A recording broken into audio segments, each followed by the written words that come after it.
Hello, and welcome to a little presentation called How to Discover Your Strengths in a Dead-End Job. My name is Megan Leatherman, and I am a career coach and HR consultant based in Portland, Oregon. And this is a little expansion on a blog post that I wrote called The 5 Ways to Discover Your Strengths. And something that I hear about from clients a lot is about, how to start making a career transition when they're in a job that they despise. So that's what I want to talk a little bit about in this quick video.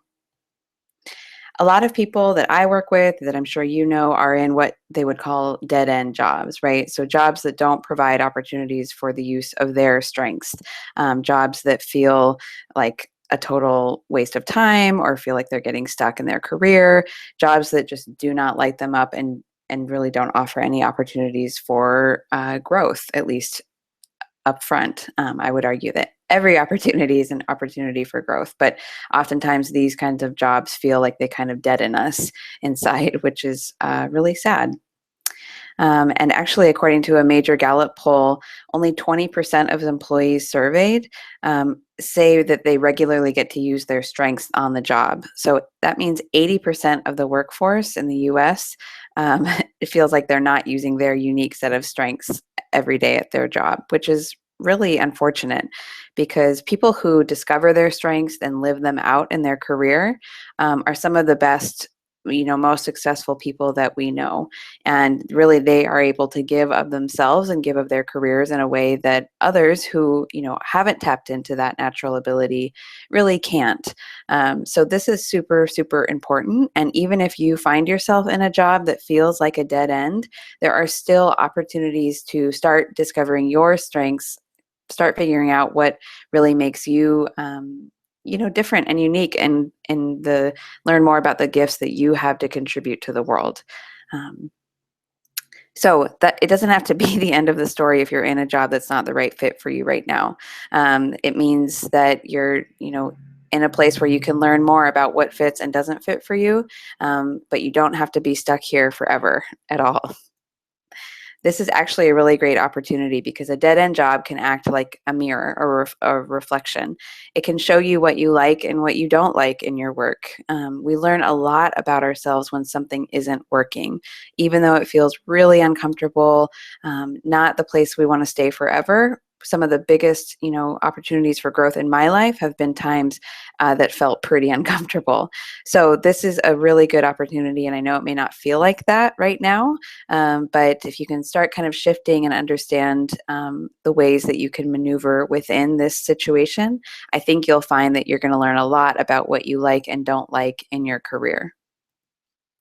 I love this quote from Michael Carroll. He wrote, "Maybe problems arise at work not as interruptions or intrusions, but as invitations to gain real wisdom about ourselves, about what makes us tick, about the world around us." A lot of us kind of resist the problems or, annoyances that come up at work. And maybe a different approach should be to kind of embrace them, to learn more about what's not working, and to kind of gain deeper, more sustainable wisdom in our lives. So, how can you start to discover your strengths today, right now, even in a job that might not feel very good? First, I should talk a little bit about what I mean by a strength. And I often use Marcus Buckingham's definition. He wrote a book called Now Discover Your Strengths, which is based on the Strengths Finder test and reporting. And that's a whole, resource for another post. But he defines a strength as being made up of 3 parts, right? So you have your raw talent, the kind of natural ability that you were born with, and each of us is born, I believe, with a different set of talents. There are things that you just do that come easily to you, more easily than they may come to others. On top of that, you have your knowledge. So you have your experience, so the knowledge you've gained just by living on this earth in your life. And then you also have more fact-based knowledge, right? So the things you may have learned in school or different certification programs or in trainings that you've taken. And then on top of that, you have your skills. So the things that you know about how to complete actual activities. So this would be something like being really good at, Microsoft Office, or having a skill with Adobe, or being really good at fixing cars, right? These are things that you know how to do, essentially. So those are the 3 things that make up a strength: talent, knowledge, and skills. And a lot of people kind of live in the knowledge and skills realm. A lot of us think that, we just need one more degree, one more training. We just need a couple more years of experience. And then, then this work will go perfectly. Some of us have kind of bought into this idea that we can develop any strength we want. We can do anything that we want.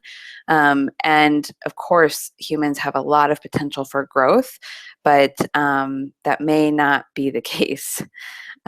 Without kind of tapping into our natural abilities, without getting that raw talent piece figured out, our careers are going to feel pretty forced and like dead ends, because even if you have all the knowledge and skills available to you, but you are just not naturally capable of a certain thing, or it just doesn't come naturally to you, it's not going to feel good. Your career is not going to feel great. Your work isn't going to feel good day in and day out. And there's really a lot of wisdom in learning what you're learning about what feels forced and what feels like it flows. And that's kind of really the sweet spot, I think, in career development, is to learn more about what really just needs more growth, right? More strength building, and what needs to just be let go in your career. So getting back to discovering your strengths in this job today, I want to share 3 things that you can start doing that are just really small, but really impactful, and I think will be pretty powerful in terms of your career development. The first is to be mindful. So in order for us to make any kind of transition or to discover more about what our natural abilities are, we have to start getting to know what feels like the right fit and what feels like the wrong fit. We have to tap into what resonates for us. And it's really hard to do that if our minds are going, crazy and going a million miles a minute, thinking about the future, the past, what we have to do today, what we have to do tomorrow, what we didn't do in that meeting. And so without getting really present, it's hard for us to hear our inner kind of yes or no. It's hard to hear what resonates for us. So this is really important. In order for you to sense what you're good at naturally, you have to be able to see clearly. And that requires getting more present, being still, being able to see what's happening in this present moment right now, wherever you are. So today you can just practice being a little more mindful. So just start paying attention to what your intuition might be trying to tell you. Pay attention to what you feel drawn to, what you feel resistant to. Whatever you can do to kind of develop your own internal guidance system is going to be immensely helpful, today and, for the rest of your life, really. So I want to offer just a really little trick to get you started if this is not something you've ever heard of or talked about before. So one way is just to, practice with really mundane things, the things that we do every day. So the next time you get a cup of coffee or tea or water, just observe that action. Just get really present with that act itself. So pick out the mug you're going to use. What does it feel like in your hand? What does it look like? Is there a design on it? What do you hear around you as you get your drink? How does it taste and smell? Is it hot or cold? Simply just start training your brain to be present in this moment, and really observe what is around you and what you're doing, and be mindful of how you go about your day. So that's a really easy trick. If every time you got a drink or got up to get a refill, if you could just check in about getting mindful and asking yourself if you are living in the present moment, that can be a really good reminder to stay mindful throughout your day. Step number 2 that you can start doing is to feel your truth in your body a little bit more. Discovering and living out your strengths is not just an intellectual exercise. And in fact, a lot of people leave it there and they get stuck because this isn't something that you can think your way out of. For this to work, you really have to feel it in your body. It has to be visceral.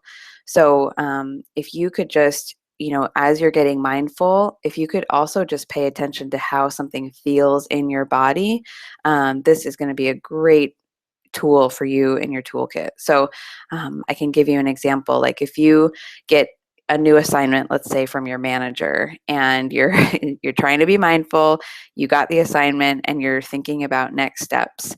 Take a second to kind of do a body scan, feel your body. So is this an assignment that you are dreading? If so, do you have, a pit in your stomach? Does your chest feel tight? Do you feel tense in your shoulders and your neck? Is your jaw clenched? Or is it something you're excited about? Do you feel light in your body? Do you feel at ease? Do you feel loose and flexible? Just get to know, what's happening in your body throughout your workday. That's a really good, indication that something is or isn't a good fit. So besides just getting present and feeling it in your body at this, moment, think about when the last time was that you felt good at work, that you left feeling light and excited and, free and all of those good things.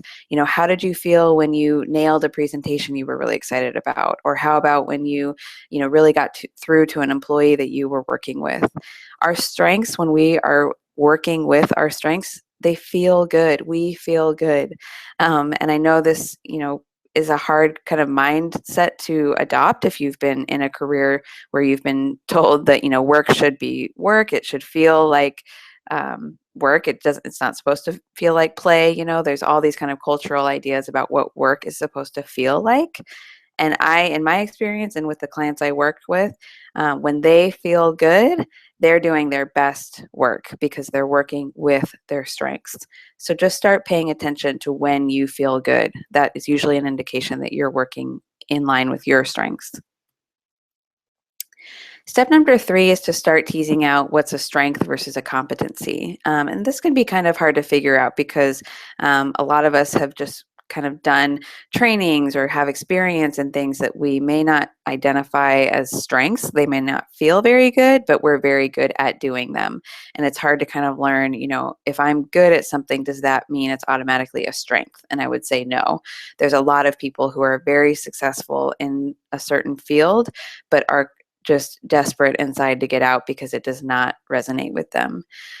So for an example, like if you are really good at Excel, but don't actually enjoy editing everyone else's spreadsheets or don't enjoy being the go-to Excel person in your organization, you might wonder, like, is that a strength? You're good at it, but you dread it when people ask you to help them with theirs. And I would say that it depends. It depends on whether it feels good to you. Again, a strength is something you feel strengthened by. There's a reciprocal relationship there. So I would say unless you feel like a better, healthier, more alive person when you are working in Excel, then it's a competency. It's something you can do, but it is not a strength, is what I would say. So something that can help you kind of tease this out is a quick little exercise I developed called the Strengths Quadrant. And it's just a really simple sheet that kind of walks you through listing different types of work that you do and how they might feel. So I'll put the link in the type below this video, but you're welcome to go to that and download it and walk through it yourself just to learn a little bit more about, the work that you definitely don't want to do ever again, the work that you could do, but that takes some effort, right? Your competencies, the work that you really enjoy, but that you definitely need to strengthen. So maybe you have a natural ability that you just haven't really attended to yet. So maybe there are knowledge and skills that you need to lay on top of that. And then quadrant 4 is really the work that feels good and that you are really good at. So those would be your strengths currently developed. And of course, you can always develop those more. And that's really the most fertile ground for your growth in your career. But we want to learn more about how to get more of the stuff listed in quadrants 3 and 4. How can we continue to develop your strengths and add on the knowledge and skills that are actually going to support those? So just to wrap up, again, simply because you're in a dead-end job does not mean that you can't begin to discover and live out your strengths. Really, nothing is a dead-end job. There are always opportunities for growth and mindfulness and more presence. And I would argue that if you're feeling stuck today, this can be a really great opportunity to really dive deep and learn more about what lights you up, what excites you, and what feels not exciting. This is a great opportunity for some reflection. And again, 3 things that you can start doing today to make the most of this experience and lay the groundwork for a transition into a career that feels like a better fit are to attune yourself by getting mindful, getting present, feeling it in your body. Again, Susan Hyatt, who's a life coach, says that your body never lies, right? So if you feel in your gut that something is right or wrong for you, that's generally a good indication of how it's going to play out. So start getting present with your body as well. And then third is to just start understanding and thinking about what's a strength in your life versus what's just a competency. And again, I'll share that exercise in the link below in case it's helpful to you. And I think it would be good to simply just start getting mindful and present and then start thinking about every day, is this work that feels good to me or is this work that does not feel good and why? And that will give you a lot of information about what you want to transition to instead. So I would encourage you to do what you can to be well in this dead end job, quote unquote, and try out these 3 things to start feeling like you have the knowledge and insight you need to transition out of it. Again, this was a deep dive into a topic of a blog post that I wrote called 5 Ways to Discover Your Strengths, which I'll include below as well. And I just want to say thank you again for joining me. I love talking about this stuff, and I've included my contact information there in case you want to reach out. I always really enjoy hearing from folks and want to be helpful. So let me know if this was helpful and what might be more useful to you as you develop your career. Thank you.